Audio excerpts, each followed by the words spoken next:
A paz, igreja, louvado seja o nome do Senhor. Quero aqui agradecer a Deus pela vida de cada um de vocês. Quero dar continuidade, né, a esse estudo sobre as disciplinas espirituais. Eu creio que tem sido uma grande bênção, né, para a igreja, né, aprender e poder se aprofundar um pouco mais nas disciplinas espirituais, que são meios, né, que podemos nos aprofundar em Deus, né, nos aprofundar no nosso relacionamento, na nossa espiritualidade.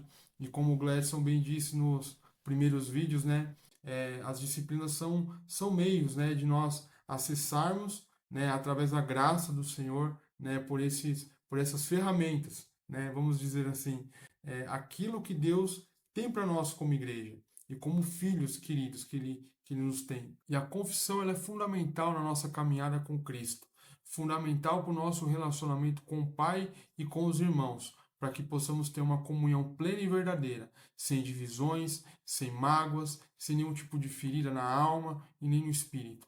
Veja bem o que a palavra diz aqui em 1 João, no capítulo 1, no verso 5.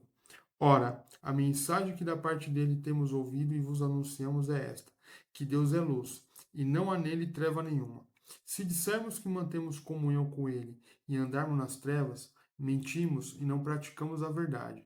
Se, porém, andarmos na luz, como ele está na luz, mantemos comunhão uns com os outros, e o sangue de Jesus, seu Filho, nos purifica de todo pecado.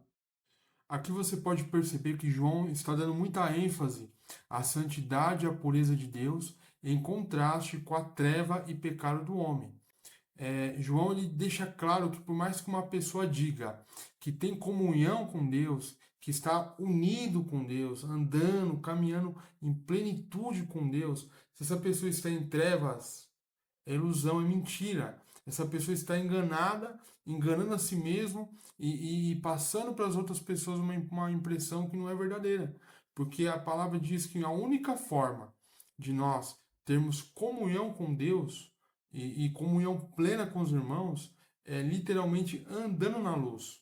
Então, daí, como a gente pode então juntar o fato de nós sermos pecadores, cometendo pecados, errando todo dia, talvez tendo até uma mente poluída, como nós podemos andar na luz se nós somos tão impuros? Aí que entra a importância de compreender a confissão acompanhada do arrependimento de obras mortas. Sabe? Tem uma frase aqui que eu anotei que diz assim, ó: a confissão de obras mortas é o primeiro começo das obras boas. Quem diz isso daí é Agostinho de Hipona. Uma frase que me marcou. Porque quando nós entendemos que para ter comunhão com Deus eu preciso andar na luz, o arrependimento das minhas obras mortas, ao arrependimento dos meus pecados, é essa porta de entrada para acessar a luz de Deus, a comunhão plena com o Pai. Porque o perdão de Deus, o perdão é literalmente um resultado, né? É pela graça, pela misericórdia do Pai, mas que é necessário arrependimento de obras mortas, acompanhado de confissão. E nós confessamos os pecados para quem? Para Deus e para os homens. Eu quero ler alguns textos até para que nós possamos compreender a importância da confissão, que confissão ela é um mandamento, ela é uma direção que deve ser obedecida com fé, entendimento, acompanhado de arrependimento de obras mortas e literalmente com a compreensão de que quando nós confessamos o nosso pecado, nós estamos literalmente concordando com o que Deus disse, quando nós estamos errados. Presta atenção. 1 João, no capítulo 1, no verso 8, João diz assim, ó: se dissermos que não temos pecado nenhum, a nós mesmos nos enganamos e a verdade não está em nós. Se confessarmos os nossos pecados, ele é fiel e justo para nos perdoar os pecados e nos purificar de toda injustiça.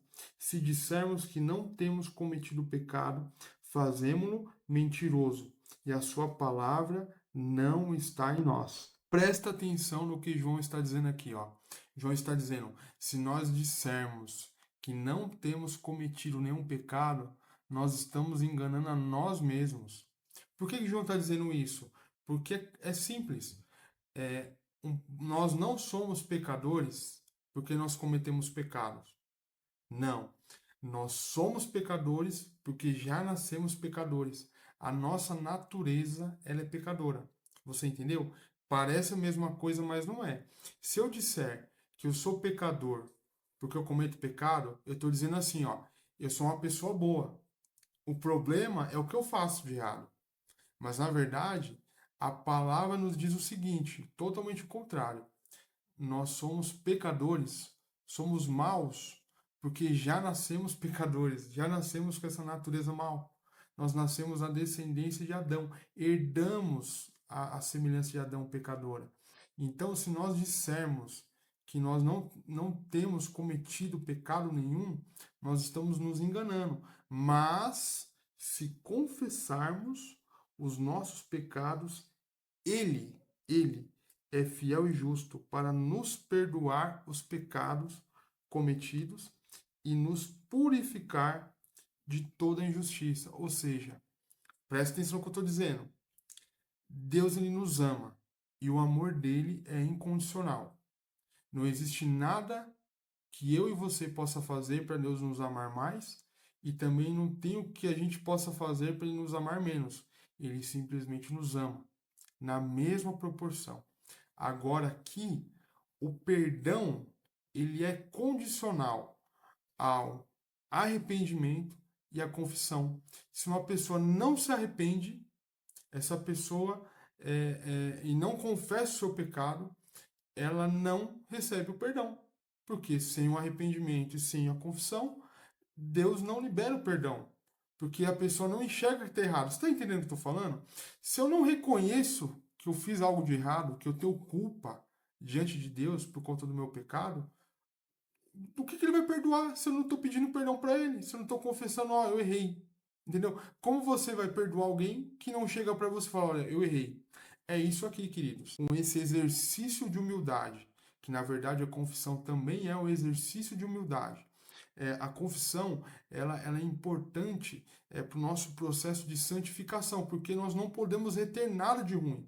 Se nós guardamos mágoa, se nós estamos alimentando um sentimento de ódio, de inveja, sabe? Porque tem pecados que não são atos cometidos, podem ser sentimentos alimentados no coração, pode ser impressões que nós vamos alimentando no nosso coração e de repente a gente vai tornando isso aí uma amargura, sabe? Uma raiz de amargura. Vão fechando o coração com uma pessoa.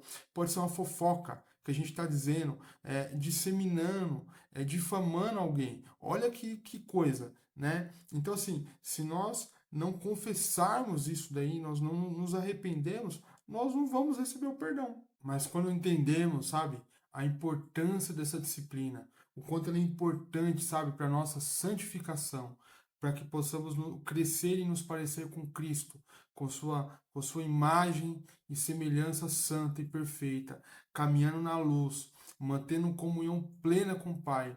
Daí tudo faz sentido. Olha o que o Tiago lhe fala no capítulo 5, no versículo 16.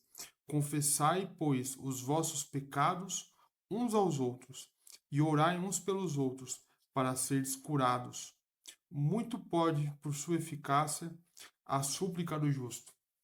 Isso aqui deixa claro que a confissão do pecado, ela produz cura por conta do processo, né, de quebrantamento, de arrependimento, sabe? Aquela tristeza gerada quando você comete algo errado diante de Deus, sua consciência te acusa, sabe? Você fica triste em ter feito algo que entristeceu a Deus, talvez prejudicou alguma pessoa, ou aquele sentimento você sabe que não agrada a Deus. Daí quando você procura alguém maduro na fé, você confessa o seu pecado e o irmão ou a irmã ora por você e a palavra garante, Deus ele é fiel e justo para te perdoar, para te limpar, para te purificar e por ser fiel e justo, o diabo não tem mais poder para te acusar, entendeu? E isso nos traz um outro alerta, a importância de dar nome ao pecado confessado, porque se você mentiu, quando você for confessar o seu pecado, dê nome. Eu menti. Qual é o pecado? É mentira. Daí quando você confessa, a pessoa vai orar por você, pedindo para Deus te curar do quê? Da mentira. Você roubou? Qual é o nome do seu pecado? Eu roubei, eu menti, eu adulterei, seja o que for. Quando você for confessar, dê nome ao pecado. Porque, como a palavra diz, muito pode, por sua eficácia, a súplica do justo. Então, se você se sentiu culpado por um erro que você cometeu, identifique qual é o nome desse pecado e confesse. Então, amados, eu creio né, no poder da palavra de Deus. A palavra ela é verdadeira, sabe? Eu oro para que o Senhor acrescente cada vez mais entendimento sobre a sua palavra, sobre a sua doutrina, sobre as suas disciplinas, que possamos praticar com fé, né, a disciplina da confissão. Que Deus continue acrescentando entendimento, revelação, e que você que de repente ainda tem dificuldade de exercitar essa disciplina, exercite. Creia na palavra de Deus, creia no processo de cura, creia no processo de libertação, porque o melhor ambiente para você praticar isso é na comunhão dos santos. Se você ama o seu irmão, você cometeu um pecado contra ele, confesse. Procura o irmão, confesse o pecado cometido. Se de repente você está no meio da igreja com a sua consciência pesada, você está se sentindo triste porque de repente você carrega um pecado há anos que você não contou para ninguém. Esse pecado está impedindo você de prosperar. Porque a palavra diz que quando nós largamos o pecado, nós prosperamos. Entendeu? Então precisamos colocar para fora, andar na luz. Eu espero que você tenha entendido o que eu quis dizer aqui. Eu espero que eu oro para que Deus dê pleno entendimento, porque quem vai nos trazer luz é o Senhor. E que a paz do Senhor seja contigo. Amém? Fica na paz, um beijo no coração.